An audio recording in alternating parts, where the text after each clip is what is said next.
Hi, my name is Charlie, and welcome back to the Sparkles and Sunsets podcast, a Twilight fan podcast where we go chapter by chapter and we just dissect the heck out of Twilight. Today we're going to be going over chapter 5, Blood Type, and I'm super excited. This chapter is different than it goes down in the movie, and I kind of like it better in the book. Let's just get into it. I go through highlight. Oops, I'm gonna fix that. I go through highlighted bit by highlighted bit, and we go in chronological order in the book, and we just kind of expand and talk about each section as they come. And if you don't remember what happened in the last chapter, Bella and Edward are kind of friends. Kind of. Like, Edward's like doesn't want to say it, but they're pals right now, and she's still like obsessed with him and wants to know where he is at all times, and it almost seems like he's playing with her or is intrigued by her. So she goes through a class, goes to school, is having a boring day, and then she gets to lunch where things really start kicking up. She's sitting there with the usual friend group, including Jessica, when they notice that Edward is staring at Bella, and Jessica says, "Edward Cullen is staring at you again," Jessica said, finally breaking through my abstraction with his name. "I wonder why he's sitting alone today." And then it says, "My head snapped up. I followed her gaze to see Edward, smiling crookedly, staring at me from an empty table across the cafeteria where he usually sat. Once he caught my eye, he raised one hand and motioned with his index finger, oh my goodness, his index finger for me to join him.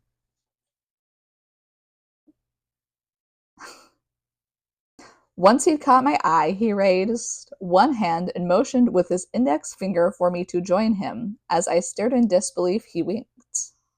Oh my gosh, why is that so hard to read? But like, he's really just being a little cheeky fellow, isn't he? And Jessica's like, "Whoa, does he mean you?" And she's like, "Maybe he just like needs help with like biology homework. I don't know." But she goes and sits with Ed Boy for lunch. And once she gets over there, he essentially just says, "Why don't you sit with me today?"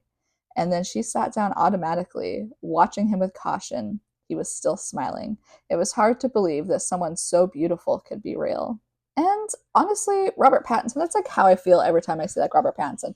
And it's like, it's not even just like physical attraction or whatever. I just think he's extremely talented, and I'm always wowed by his ability. Like, have you guys seen uh, The Boy and the Heron, where he did the English voiceover? Like, who is that? That is incredible. And Bella's confused by this entire exchange with Edward. She's like, what's changed? Like, now you're talking to me. Now we're sitting together at lunch. Like, what's the deal? And she's like, "This is different." Well, dot, dot, dot. He paused, and then the rest of his words followed in a rush. I decided as long as I was going to hell, I might as well do it thoroughly. And reading through that, I think that's something that the movie did better. The like, "if I'm going to hell" quote. This felt silly. This felt much more silly than the movie, and so I can see why that was changed. And reading through all of this and Edward's different comments and how he immediately reacts, he was like listening in with his like brain powers, and he knows that they're like upset because he's like listening to them. And he mentions that he's like, "I think your friends are upset with me." And it's like every time he's like, "I think," he knows because he's listening to their thoughts. And then Bella says, "They'll survive. I could feel their stares bearing into my back." "I may not give you back, though," he said, with a wicked glint in his eyes. I gulped. Teenage me was shook. I was like, "Oh, I am in love." Like, I don't know why that sounds problematic. But for teenage me, I was like, really interesting. Um, But he says, "I told you, I got tired of trying to stay away from you, so I'm giving up." He was still smiling, but his ochre eyes were serious. So basically, he's like, "I can't do it anymore, Bella. Like, there's just something about you, you know, I'm sorry I was a jerk, but like, honestly, like, let's be friends at least." And Bella asks him just flat out, so in plain English, are we friends now? Friends. Dot, dot, dot. I feel like throughout the entire book, Edward's entire speech could be just summed up with dot, dot, dot. Like, just say it, Ed boy. As friends, dot, dot, dot, he mused, dubious. Or not, I muttered. He grinned. Well, we can try, I suppose, but I'm warning you now that I'm not a good friend for you. Behind his smile, the warning was real. So he's like, ha ha ha, yeah, we can be friends, but maybe we shouldn't be. And I'm serious about that. Like, imagine, imagine trying to make friends with somebody and you're like, huh? Yeah, we can be friends, but watch yourself. And they have an entire lunch together. He's obviously not eating, but he's like watching her. And he says the words, I'm trying to figure out what you are. And I highlighted this because I was curious. Like, all right, we know that there's vampires, and there's multiple vampires. We know that there's werewolves. And by the end of the series, we know that there are like werewolf vampire hybrids. What else exists within like the Stephanie Meyer verse? Like, is it kind of like the True Blood verse? Are there fairies? Are there, what do they have? Were panthers? Like, is there something like that afoot? Are there reptilian people? Like, maybe he's thinking like, I can't read your thoughts. It's kind of like, again, Sookie and True Blood, like Bill, or she couldn't read Bill's thoughts because he was a vampire, and so that's like why he was like drawn to her. But in this case, it's like the opposite, like, or that's why she was drawn to him. But in this case, he's drawn to her because she's quiet. So I'm wondering if he's like, what are you? Like, are you something else? But you're kind of hot though. Like, I do want to spend time with you and maybe even kiss you. And at this point, I'm guessing Alice has already like fed him things from behind the thing, but he's like, but also like, what are you? And like, stay away from me.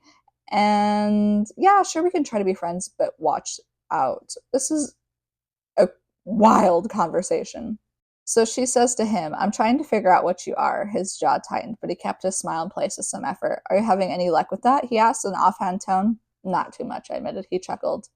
What are your theories? I blushed.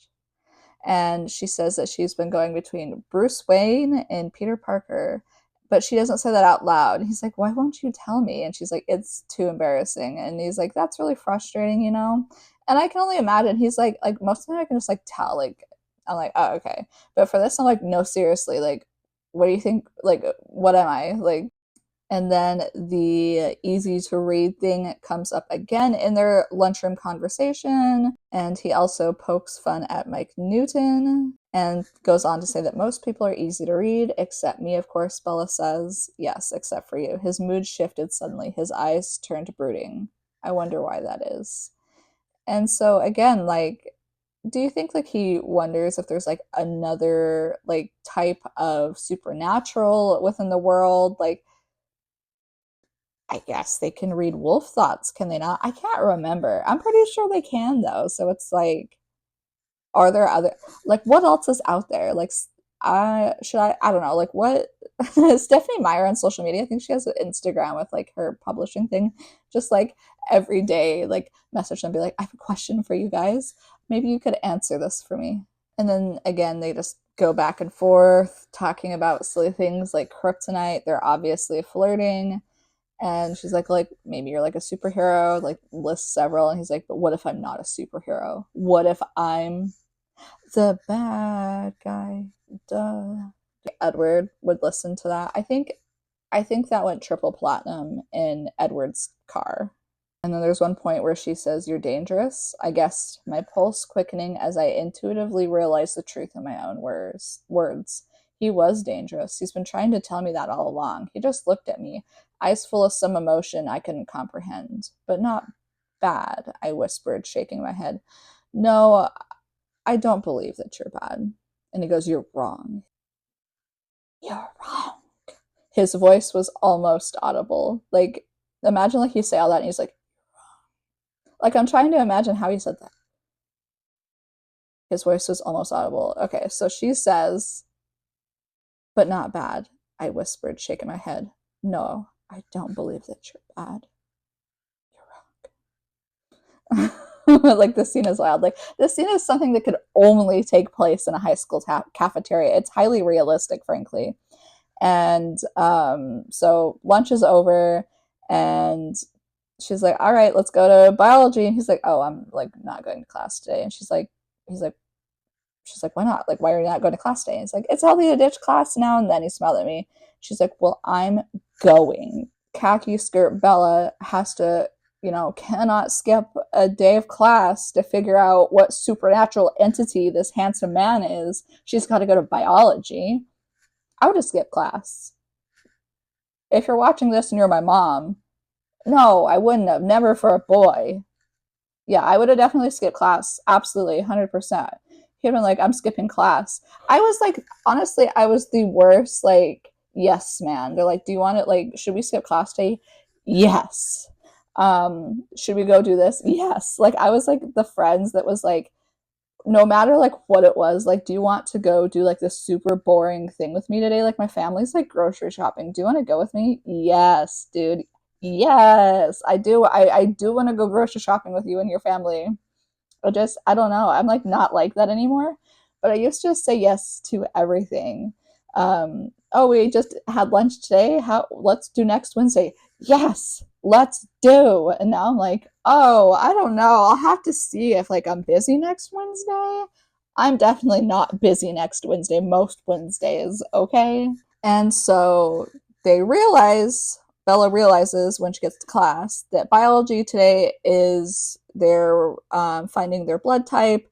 And so they're looking at their blood under slides. And so makes sense why Ed Boy did not want to come to class. But Bella is scared of blood, which she is so real. I am so like scared of blood. Like I will do really, really well in a blood draw, and then I will get up and I will see the blood on the counter, and then I like that's when I get sick and almost pass out. Or if I like happen to like look and see the needle, there's something about that. I get really sick at blood draws. So I'm like, Bella, I get it. And this was completely cut from the books or the movies. Um I believe, I don't remember this at all, but like what a shame because like this is I feel like this is like a good scene and like a good dichotomy between the two of them. But anyway, Bella ends up feeling really, really woozy, turns like extra pale and has to go to the nurse. And what do you know? Edward's still like hanging around school. And so she leaves, she goes to the nurse's office. She's like, I already know my blood type. I'm gonna pass out. I gotta go.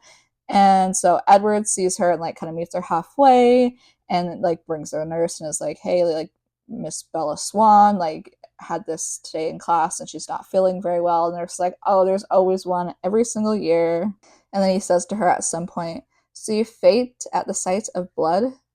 He asked. This seemed to entertain him. I didn't answer. I closed my eyes again and fought with nausea. And I didn't answer. I crossed my eyes again and fought the nausea with all my strength, clamping my lips together. And not even your own blood, he continued, enjoying himself. He thinks it's hilarious. He's like, you're scared of blood?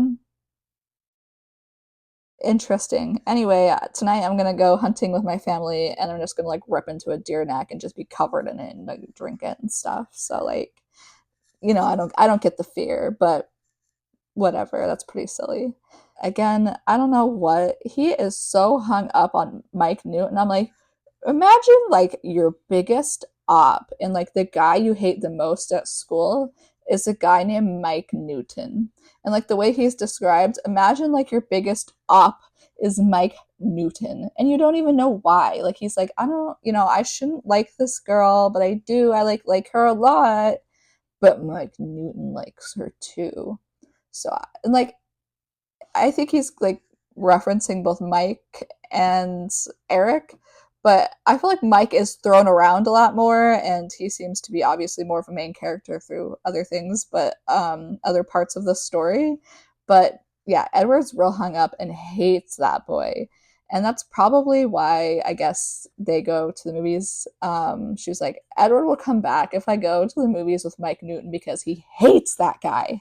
Yeah, they're just like sitting there talking, and Edward convinces the nurse to let Edward drive Bella home, and Bella's like, wait, like, what do you mean? Like they like walk out of the school together, and she goes to like get in her car, and he's like, no, no, like I was totally serious about that. I am driving you home, and I'll have Alice just like drop it off later, which is like super casual, small town, I guess, but like, would you be okay with that in high school? Like a boy that you kind of have a crush with, like that's super handsome, like his adoptive, super pretty sister is just going to drop off the car, and then what?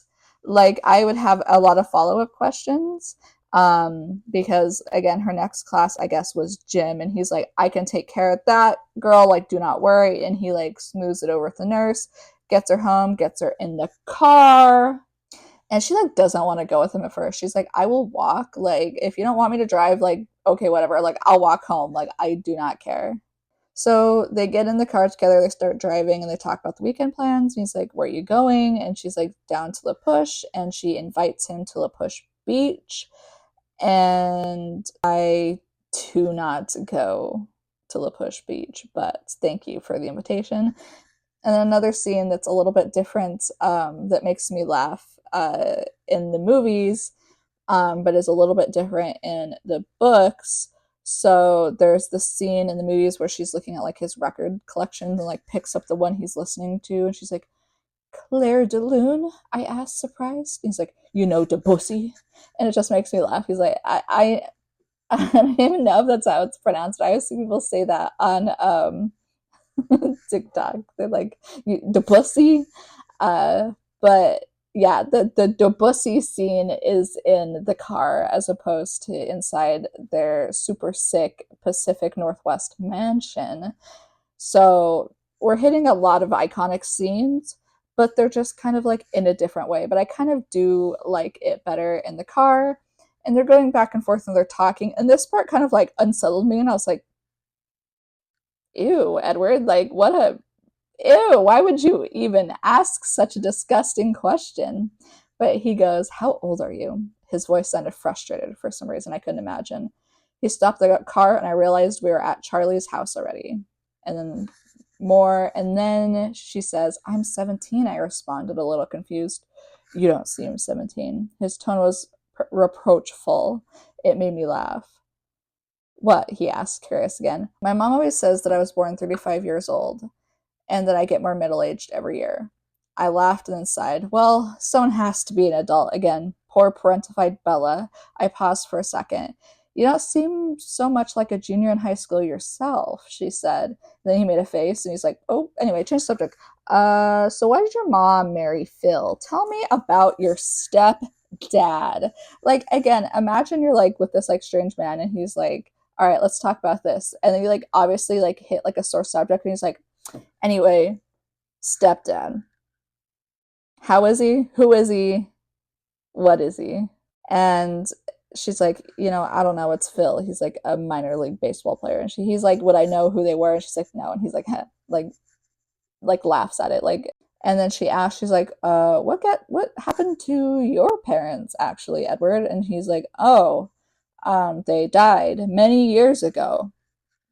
Tone was matter of fact, it says, but that's all I can see is like he's like just sitting there in the car, like they're like in the parked car. He's like, oh, they died many years ago.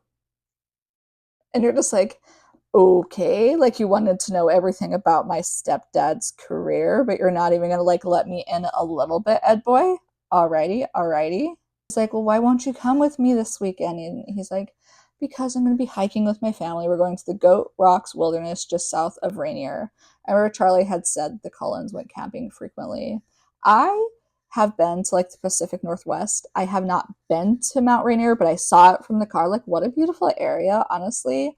Um, if I could like move anywhere else, like if I was to ever, and I'm just like manifesting to the universe, like do really well, or like something about like my channels or something happened that took off, I would go and I would buy a house up there, and I'd be closer in many ways to some of my family. And I don't know, I think that's what I'd be ready for. I think that's what my next move would be. Florida has been great and I'll continue to live here for a while longer, obviously. but I think I would go to the opposite side of the country, more Fork style than Orlando for sure. Edward, again, they're just sitting there in their car. I'm wondering if like Charlie's home. She's like, he goes, "Will you do something for me this weekend?" He turned to look at me straight in the face, utilizing the full power of his burning gold eyes. I'm just imagining like the blue eye memes, but imagine somebody has burning gold eyes, is how they're described. And he's like, "Will you do something for me this weekend?" I would be horrified. And he goes, "Don't be offended, but you seem to be one of those people who just attract accidents like a magnet. So, dot, dot, dot, dot, try. Try not to fall in the ocean or get run over by anything, all right?" He smiled crookedly. As a kid, okay, so back to the Twilight Eyes thing, I just thought of like a side tangent. As a kid, when people would tell me this, I'm like, thank you.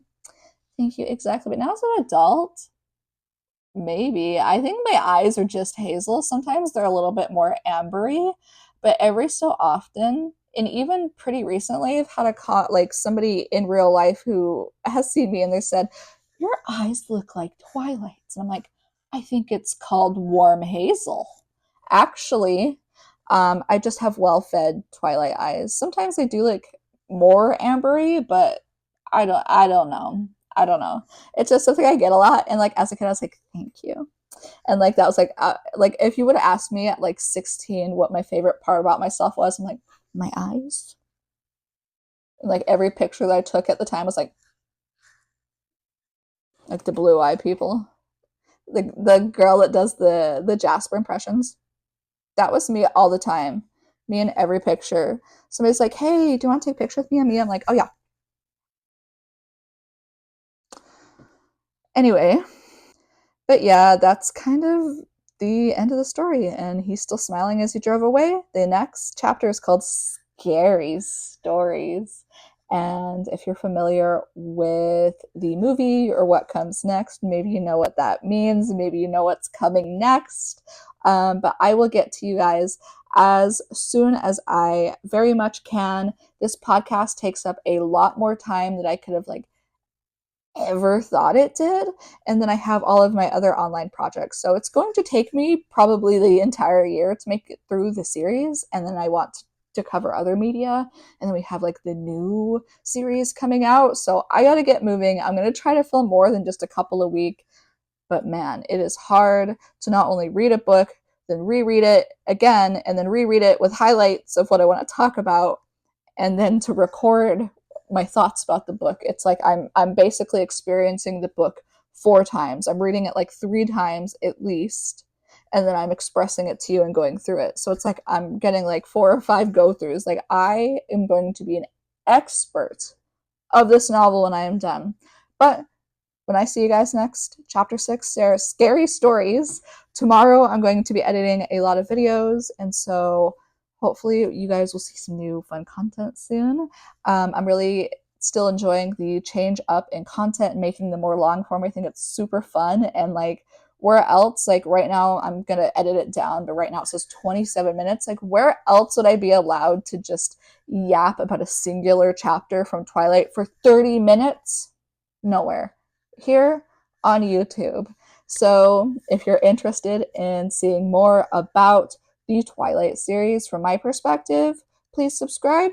Or if you're interested in my usual fare type content, which is me talking about like my disability or my daily life in Florida, also feel free to subscribe. I talk about all of my special interests, things like, do you like American Girl dolls? Do you like Twilight and American Girl dolls? Then maybe I'm the account for you. And maybe you have chronic illness. If so, oh my gosh, the stars have aligned. You found a new YouTube channel. Thank you guys so much for watching. I will see you guys next time. Talk to you guys later. Bye.